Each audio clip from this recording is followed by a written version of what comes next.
Graduating college comes with a lot of responsibilities. Finding a job, a place to live, they're at the top of the list. But recent college grads also face a countdown to paying those student loans. Federal subsidized student loans require repayment to begin 6 months after graduation. So if you graduated this past May, that time is quickly approaching. And here to talk about it, Joan Redding. She is the president and CEO of the Credit Counseling Center in Bucks County. Joan, thanks for being here. Thank you for having me. All right, so those bills for the class of 2017, they're going to be coming up pretty soon. But a lot of grads are not in that financial position to start paying them back. So what is your advice there? Well, you don't have a choice. You got to pay them back. So it's for you to really put down your spending plan on a piece of paper so you can see how can you manage the debt. It's about $100 per $10,000 owed.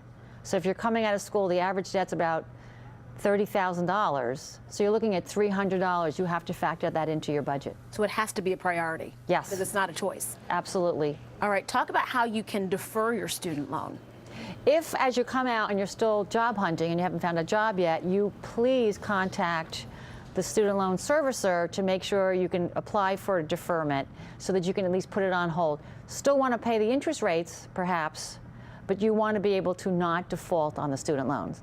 So you really need to communicate with your servicer. Don't just ignore it. Are there ways to consolidate? There is ways to consolidate, but you want to see if there's an actual cost benefit to consolidating. So if you've got interest rates of 8% and 2%, and the 2%'s got a very high balance on it, I'm not sure that's really going to be a net gain to actually consolidate. You want to look at the math first, because I know the ease of the consolidation is instead of having, 6 student loan payments, you'll have 1. That's fine. But if the math is a negative in the sense you're going to pay more interest, then don't do it. Don't do it. What about garnishing your paycheck? How does that work? Well, I wanted people to be aware of you can't ignore the student loan debt. They will come after you and will eventually garnish your paycheck. Up to 15% is that garnishment.